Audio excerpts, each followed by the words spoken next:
Halo semuanya. Siapa di antara kalian yang udah pernah nonton film The Texas Chainsaw Massacre yang dirilis tahun 1974? Saya sendiri baru nonton film itu sekitar seminggu yang lalu. Walaupun gak menampilkan banyak adegan gore seperti film slasher zaman sekarang, film jadul itu berhasil bikin saya teriak di beberapa adegan, yang mana sebelumnya itu gak pernah terjadi selama saya nonton film slasher. Nah, yang saya mau recap kali ini bukan film yang pertama, melainkan installment ke-9 dari franchise Texas Chainsaw Massacre, yaitu Texas Chainsaw Massacre yang dirilis tahun ini di Netflix. Film yang merupakan sequel langsung dari film yang pertama ini menceritakan tentang sekelompok muda-mudi yang mau menghidupkan kembali sebuah kota mati bernama Harlow. Dari sini aja udah bisa kita tebak, mereka bakal dipertemukan oleh takdir dengan sang Leatherface. Oke, sebelum lebih jauh, saya ingetin kalian bahwa video ini mengandung heavy spoiler. Jadi saya anjurkan kalian untuk tonton filmnya terlebih dahulu yang bisa kalian akses di Netflix. Dan kira-kira tertarik gak kalau nanti saya buatkan recap untuk film yang pertama? Tulis di kolom komentar ya. So, here's the recap by 199.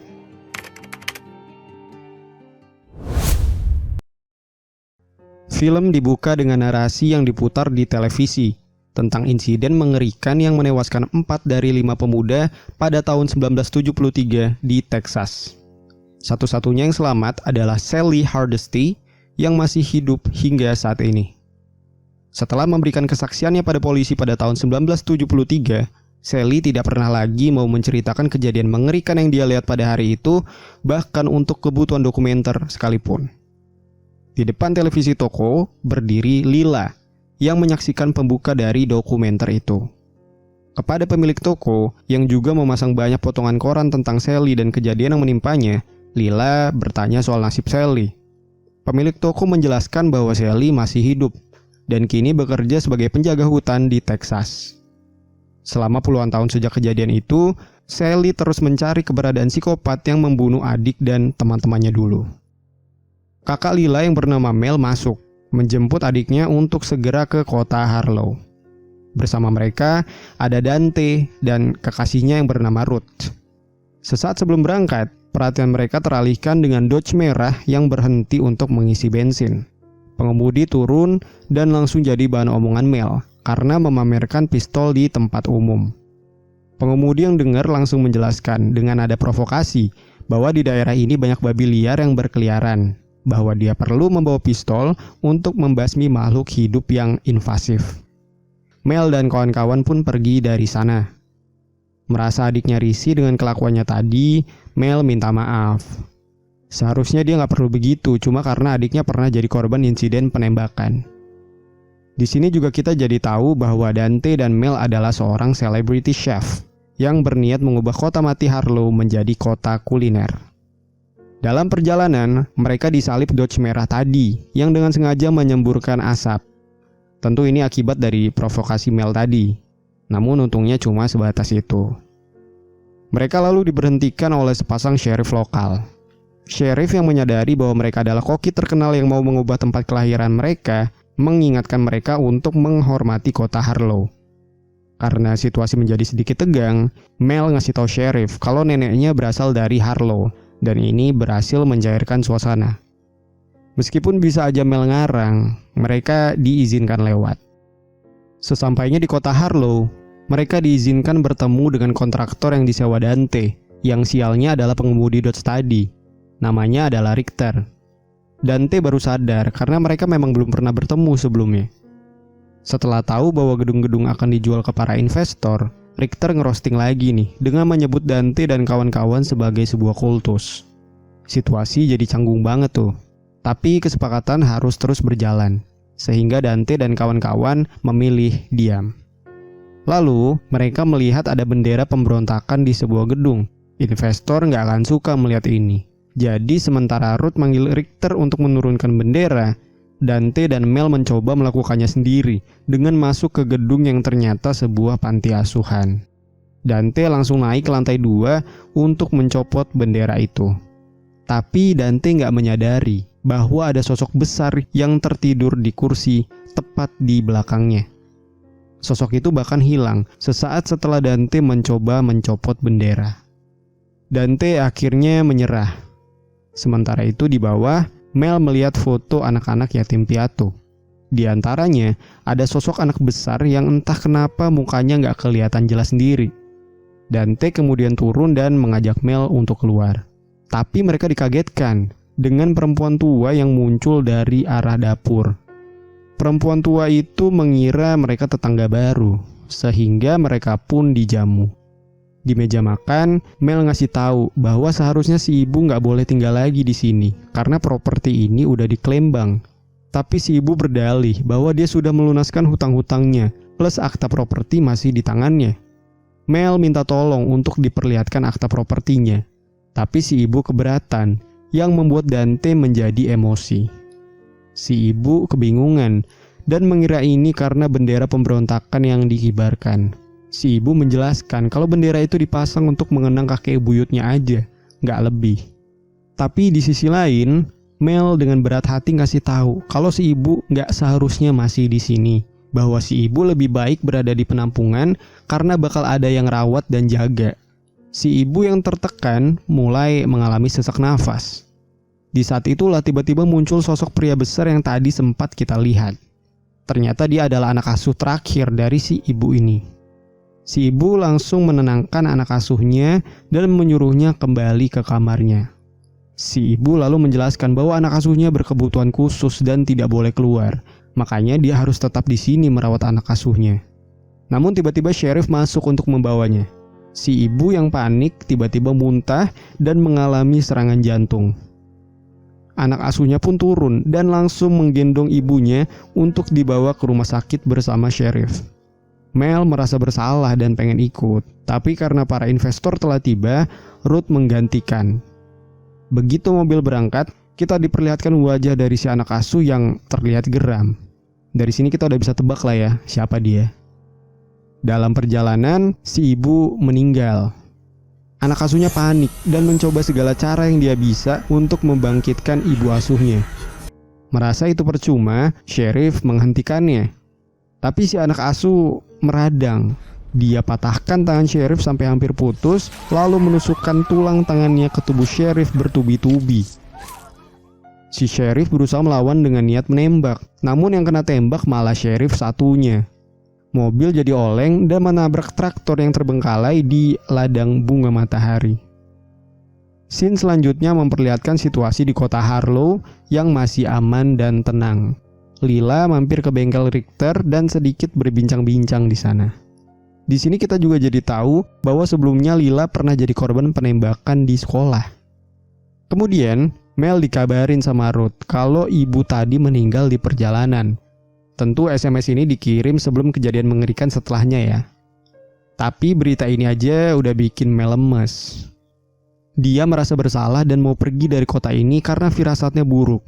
Dia langsung ke tempat Richter untuk menjemput adiknya. Dia ngasih tahu Lila kalau ibu itu mati dan mereka harus segera pergi dari sini. Richter yang nguping dari atas mendapati ini mencurigakan.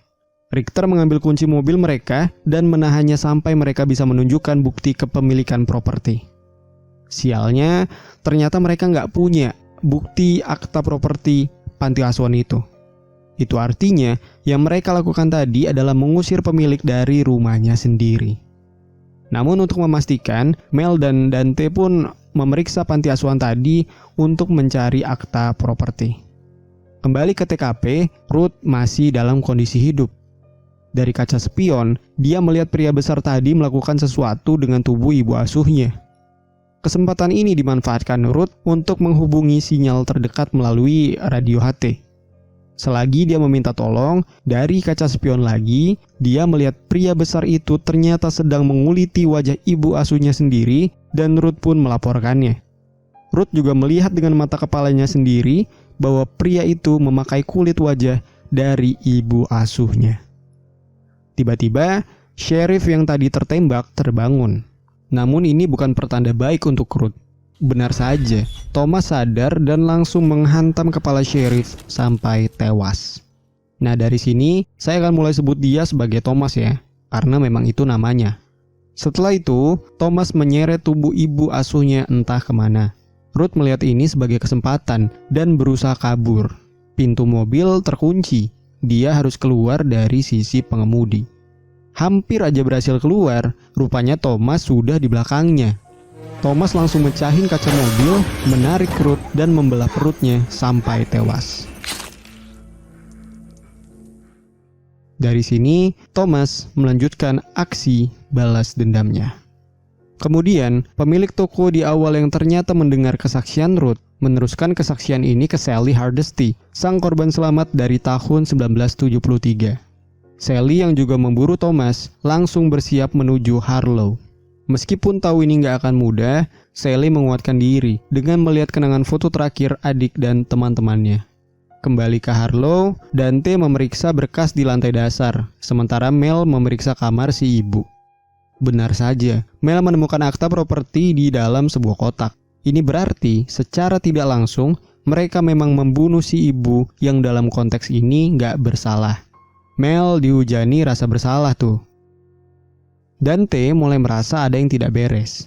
Peralatan masak yang digantung entah bagaimana bergoyang sendiri. Begitu melihat ke arah salah satu panci, Dante melihat pantulan Thomas yang membuatnya kaget. Cuman apes, Dante gagal melarikan diri, berakhir dengan luka parah di mulut sebelah kiri. Mel yang kemudian menyaksikan Dante bersimbah darah bersembunyi di dalam lemari. Untungnya, Thomas sepertinya tidak menyadari keberadaan Mel. Dia sibuk menangisi ibu asuhnya dengan memeluk bajunya. Dia juga mendandani wajah ibunya yang literally dia jadiin topeng. Mengsakit nih orang. Sementara itu di luar diumumkan penjualan properti sudah selesai. Ini memicu amarah Thomas. Mel kemudian memanfaatkan kesempatan ini dan berusaha memberi sinyal kepada orang-orang di luar. Tapi nggak ada yang notice. Mendengar suara langkah Thomas yang kembali, Mel bersembunyi di bawah kasur. Mel melihat si Thomas membawa martil dan menghancurkan tembok di belakang lukisan. Selama Thomas ngancurin tembok, si Mel bukannya lari, malah bengong. Di bawah, Dante ternyata masih hidup. Dia bangkit dan berhasil keluar rumah. Richter yang melihatnya berjalan dari arah panti asuhan, nanya Dante habis ngapain. Begitu Dante nengok, barulah ketahuan bahwa mulutnya sobek. Dengan luka menganga seperti itu, Dante pun gak bisa bertahan. Richter merasa ini gak beres. Dia meminta Catherine memanggil polisi, sementara dia masuk ke dalam panti asuhan untuk melawan si Thomas atau si Leatherface.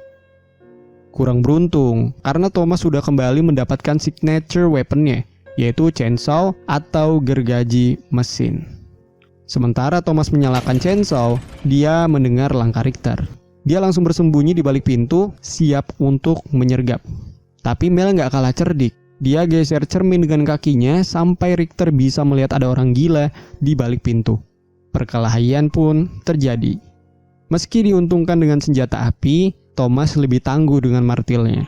Dia berhasil mematahkan kaki kiri Richter cuma dengan satu ayunan. Richter belum menyerah. Dia berusaha memojokkan Thomas, tapi sayang seribu sayang. Psikopat satu ini jauh lebih pintar. Dia menarik Richter sampai lehernya tertusuk pecahan kaca. Richter pun tumbang. Ketika sudah terkapar di lantai, Richter melihat Mel bersembunyi di bawah kasur. Dia berusaha memberikan kunci mobil supaya Mel dan kawan-kawan bisa kabur. Tapi kepalanya keburu digodok Thomas, bertubi-tubi sampai nggak berbentuk. Puas menghabisi Richter, Thomas pun pergi. Di sisi lain, Sally sampai di TKP tempat Ruth dan para sheriff tewas. Mayat para korban masih berada di tempat. Sally melanjutkan investigasinya dengan menelusuri area belakang traktor. Di sana, Sally melihat tubuh si ibu yang diposisikan duduk. Yang mengerikan bukan itu, melainkan kondisi wajah yang kehilangan kulitnya. Dengan ini, Sally makin yakin bahwa Leatherface sudah kembali. Di dalam bus, Lila bingung. Catherine nahan tangis, tapi nggak mau ngasih tahu apa yang terjadi. Lila pun memaksa keluar, mencari tahu sendiri apa yang terjadi. Baru jalan beberapa langkah, dia dikagetkan dengan kondisi Dante yang mengenaskan. Kembali lagi ke Mel, pelan-pelan dia ambil kunci dari tangan Richter dan keluar dari persembunyiannya. Selanjutnya masih menegangkan, karena kondisi lantai kayu yang berderit membuat Mel terpaksa turun lewat pagar tangga. Tapi itu pun bukan ide bagus, sebab pagar tangga sama berderitnya. Setelah memastikan gak ketahuan, Mel melompat. Sayangnya, begitu sadar, Thomas sudah berada di depan matanya. Dengan tenaganya yang besar, Thomas melempar martil ke arah Mel sampai Mel terpental jatuh ke dasar rumah. Sadar itu belum cukup, Thomas mengambil chainsaw favoritnya. Terjadilah sekuens aksi kejar-kejaran yang menegangkan. Dengan ruang gerak terbatas, Mel harus menghindari mata chainsaw yang mengincarnya. Tapi untungnya berhasil bersembunyi. Sayangnya, itu nggak bertahan lama, sebab dia keceplosan bersuara setelah mendengar suara adiknya. Mata chainsaw kembali memburunya, sampai akhirnya sebuah pipa menyelamatkannya. Thomas mengira dia berhasil memotong Mel, tapi kemudian dia sadar itu salah setelah mendengar suara Mel yang berhasil diselamatkan Lila. Sementara ini, Mel dan Lila berhasil kabur sampai ke dalam bus. Bus pun langsung dijalankan. Tapi lagi-lagi Thomas terlalu cerdik. Dia menghantam ban bus sampai kempes. Sopir bus yang blow on dengan pedenya menghentikan laju bus dan turun memeriksa keadaan secara langsung. Benar saja, si sopir jadi sasaran empuk dan kepalanya dilempar ke dalam bus. Catherine yang syok lupa menutup pintu dan malah mundur, memancingnya ke calon mangsa yang lebih banyak. Di sini, logika manusia kembali dipertanyakan. Bukannya melucuti senjata yang dipegang Thomas, orang-orang ini malah live Instagram. Ya udahlah, kekacauan pun terjadi, dengan Thomas mendominasi keadaan tanpa satupun perlawanan. Sementara dia menghabisi para investor, Mel dan Lila berusaha keluar lewat toilet. Lila berhasil keluar, sementara Mel harus kembali berurusan dengan Thomas. Cuma untungnya kali ini Thomas kesulitan membuka pintu. Tangannya yang berusaha meraih gagang pintu menjadi sasaran empuk bagi Mel untuk memberi sedikit damage. Mel pun berhasil keluar. Secara kebetulan, Sally sampai di Harlow. Mel dan Lila dipersilakan masuk, tapi mereka disuruh menunggu sampai Sally berhasil membunuh Thomas. Sally langsung masuk ke panti asuhan dan bertemu dengan Thomas yang kelelahan. Sebelum menarik pelatuk, Sally menyebut nama teman-teman dan adiknya yang dulu terbunuh. Kirk, Pamela, Jerry, dan Franklin. Sally juga meminta Thomas untuk menyebut namanya. Tapi Thomas diam saja dan pergi dari hadapan Sally yang juga tak kunjung menarik pelatuk. Thomas langsung menghampiri mobil Sally dan menarik kaki Lila. Hampir saja terjadi hal yang tidak diinginkan, Sally menembak pundak Thomas. Sally tertawa untuk mengingatkan Thomas siapa dia, yaitu orang yang dulu lolos dari pembantaian yang dilakukannya tahun 1973. Namun tentu luka tembak di pundak bukan apa-apa bagi Thomas. Dia kabur dan berhasil lolos dari tembakan selanjutnya. Sally langsung memberikan kunci mobilnya dan menyuruh Mel dan Lila pergi dari sini. Ronde kedua, Thomas menyergap dari dalam kegelapan dan hampir melibas Sally. Sementara Sally hampir berhasil menembak kepala Thomas, namun sayang pelurunya kosong. Sally bergerak cepat dengan menusukkan pisau, tapi itu gak menumbangkan Thomas. Yang ada, Thomas berhasil menembus tubuh Sally dengan chainsaw-nya. Usai melempar tubuh Sally yang tak berdaya, Thomas juga berhasil mencegah Mel dan Lila kabur dengan melempar chainsaw ke kaca mobil sampai akhirnya mobil oleng dan menabrak bengkel Richter. Kesialan gak berhenti sampai di situ. Kaki Mel tertusuk dan membuatnya terjebak gak bisa keluar. Mel pasrah dan menyuruh Lila untuk lari dari tempat ini. Ketika Thomas sudah berada di depan mata, Mel meminta maaf soal ibu asuhnya yang harus meninggal. Thomas tidak peduli, dia mengarahkan mata chainsaw ke arah Mel. Namun, Lila balik lagi, membawa senjata api. Tapi sialnya senjata yang dipegang Lila gak ada pelurunya. Kejar-kejaran pun terjadi. Hampir saja terbunuh, Sally menyelamatkan Lila dengan memberikan luka tembak ke punggung Thomas. Ini cukup untuk membuat Thomas kabur ke dalam gedung bioskop. Lila berniat memanfaatkan kesempatan ini untuk kabur bersama Mel. Tapi Sally mengatakan bahwa Lila harus melawan, atau bayangan Leatherface akan selalu menghantuinya seumur hidup. Setelah mengatakan itu, Sally pun menghembuskan nafas terakhir. Lila yang merasa ini ada benarnya mengambil shotgun dan mendatangi langsung sang psikopat. Di dalam, Lila tidak menemukan Thomas, sampai akhirnya suara chainsaw memancing Lila ke arah sumber suara. Begitu dilihat, ternyata itu trik tipuan. Dari arah samping, Thomas langsung menyergap Lila sampai tercebur ke genangan air. Lila lalu berhasil keluar, tapi Thomas juga. Thomas kemudian menyalakan chainsaw dan melemparkannya sampai melukai kaki Lila. Thomas sama sekali nggak membiarkan Lila mendekati shotgun. Lila cuma bisa pasrah dan menyerah. Namun, Mel tiba-tiba datang dan mencegah Thomas. Itu nggak bertahan lama karena tenaga Thomas jauh lebih besar. Hampir saja membunuh Mel, Lila berhasil meraih shotgun dan menembakkannya 2 kali ke tubuh Thomas. Belum cukup, Mel merebut chainsaw yang sempat terjatuh dan mengayunkannya ke wajah Thomas. Thomas pun tumbang dan tenggelam. Sejauh ini, Mel dan Lila berhasil bertahan hidup. Mereka langsung kembali ke mobil dan menjalankan mode autopilot untuk pulang ke Austin.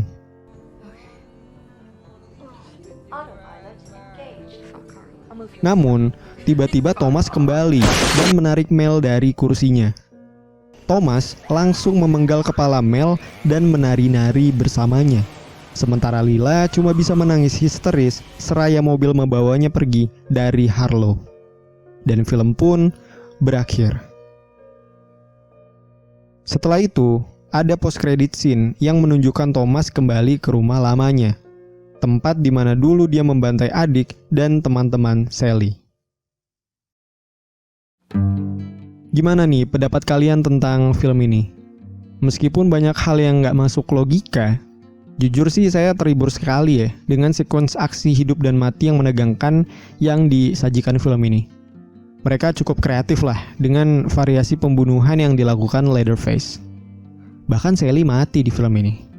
Nah, ngomong-ngomong tentang Sally, saya suka banget ending film ini. Karena di film pertama, Sally menjadi satu-satunya yang lolos dan dia tertawa sementara Thomas menari-nari. Tapi di film ini, Lila menjadi satu-satunya yang lolos dan dia menangis sementara Thomas menari-nari. Ironis bukan?